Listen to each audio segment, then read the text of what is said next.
It's the morning after the game before, and I've settled down, I've relaxed, I've had time to think about it, time to breathe and to get over the excitement of actually breaking a hoodoo that's been going on for far too long with the old 3 points lane thing and all the rest of it. So I'm now feeling very calm and serene. I've had a good opportunity to just chill out and let it all wash over me.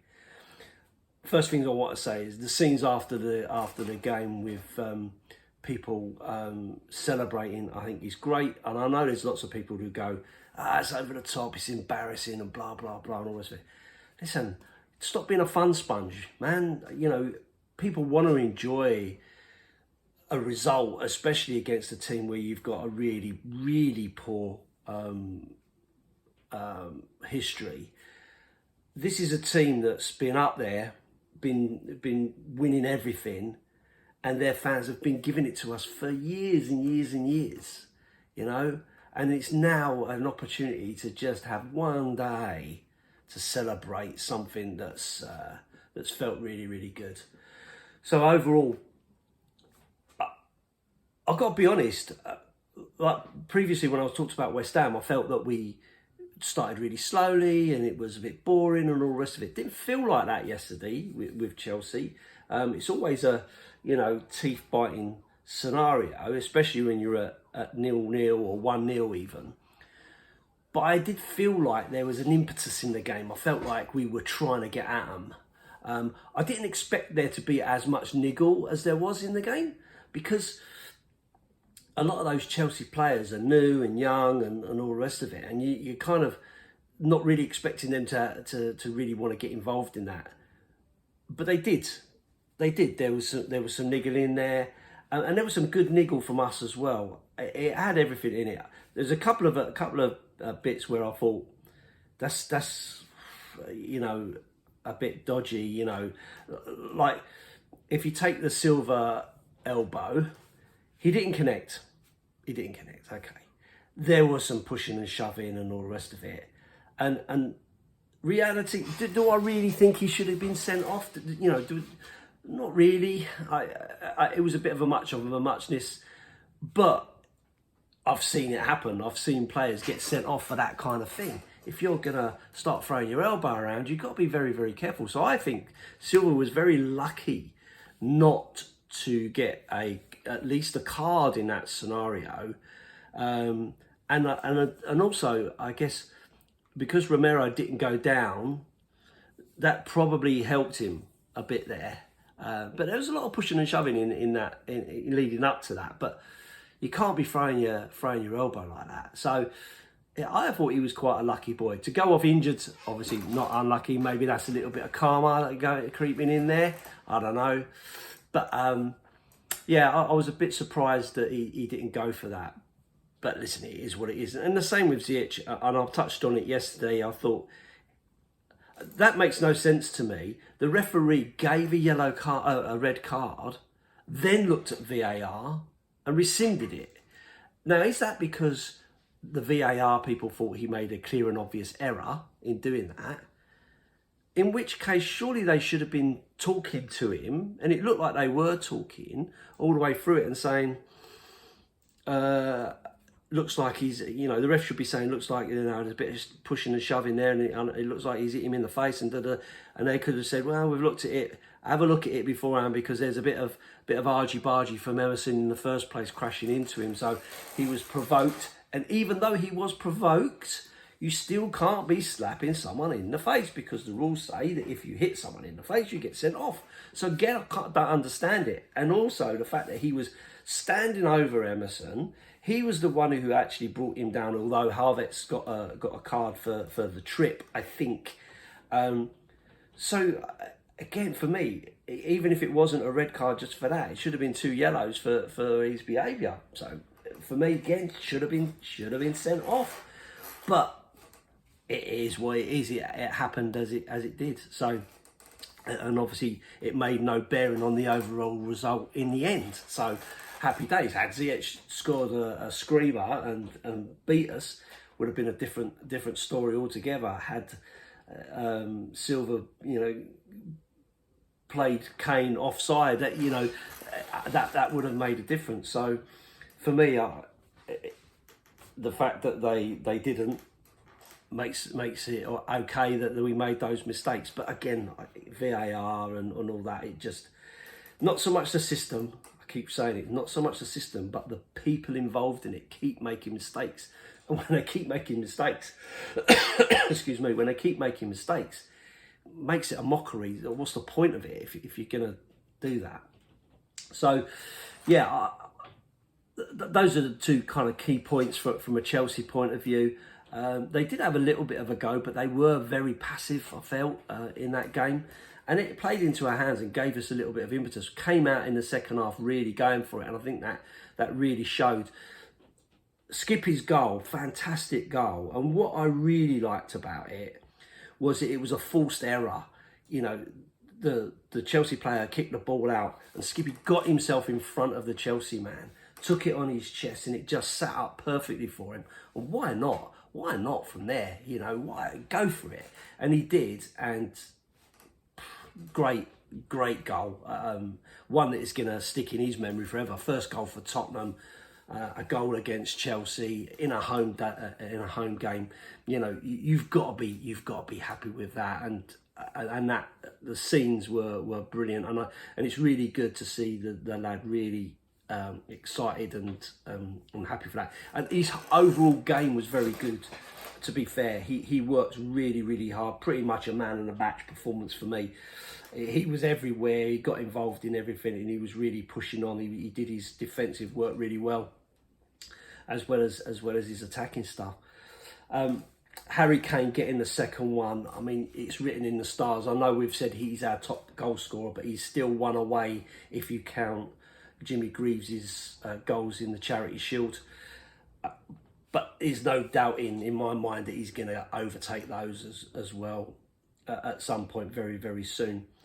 But again, had a good game. I felt he did really well. A lot deeper. His passing is sublime. He plays so well in that role, just behind the strikers. Even I don't think there's anywhere that Harry Kane can't play in my mind. Which then kind of brings me on to Richarlison, who's been getting a little bit of stick of late for the fact that he hasn't scored a goal and he's overpriced and da. I think the amount of games and minutes that Richarlison has had, he's kind of building and growing into the role. I don't think he's a waste of money. I don't necessarily think we paid over the odds for him. That's the market we're in these days. Players are going for ridiculous money. But he works really hard. He was roughing them up. He was causing problems. He was shithousing around and creating an awful lot of work for the Chelsea defence. And I like that. I thought he played, I thought he had a decent game without actually scoring. We're all willing him to score. And I think once he scores, it will make a difference. He will then start to build on that. And maybe the game against Sheffield United, maybe that's his opportunity to play as an out-and-out striker, give Kane a little bit of a rest, get Son back in, see if he can build on his recent upturning performance, and see how that goes.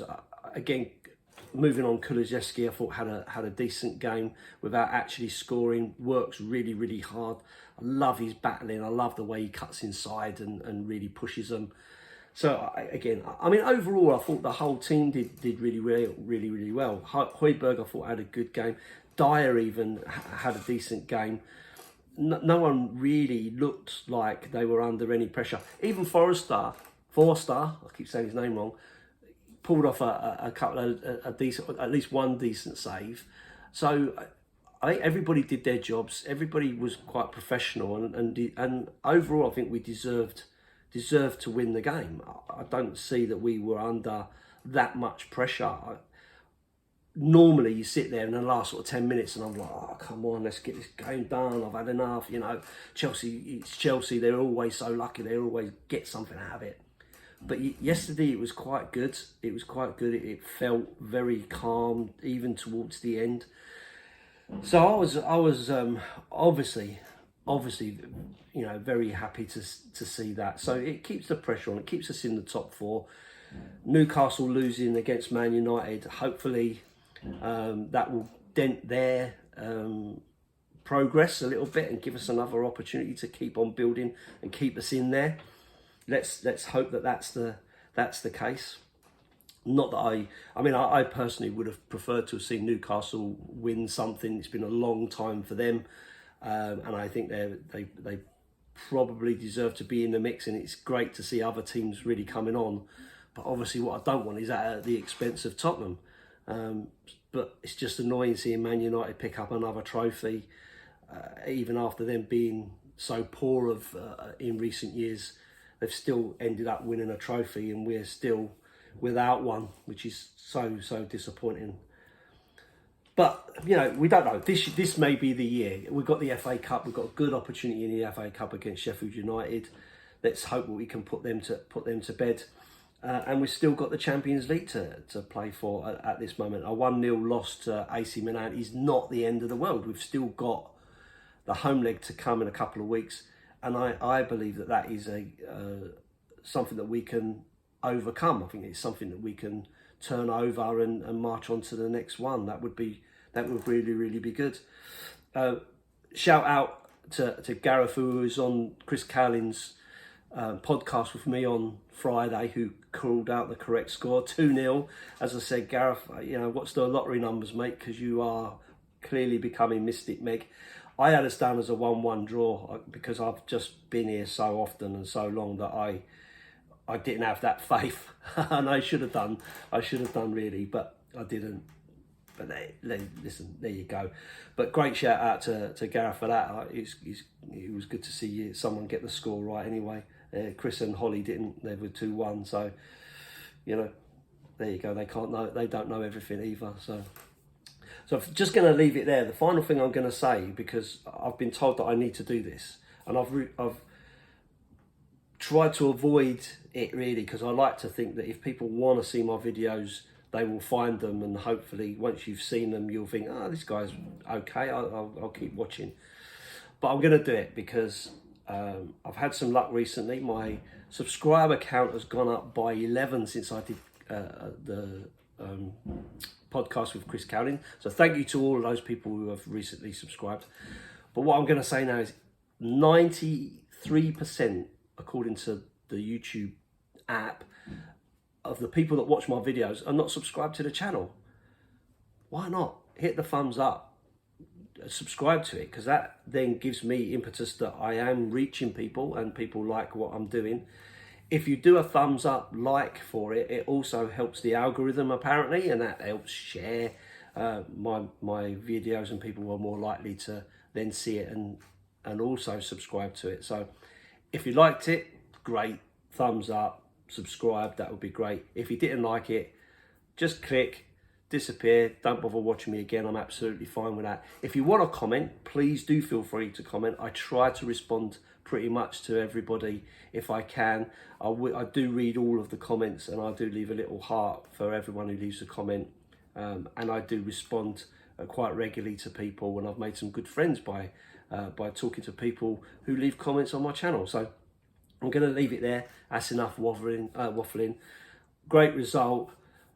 Enjoy the celebrations. I've put a little video of some South Dorset Spurs guys who were there, who took some videos of it, which I think is fantastic. Let's not be a fun sponge. That's not easy to say. And look forward to the next one. Up the Spurs.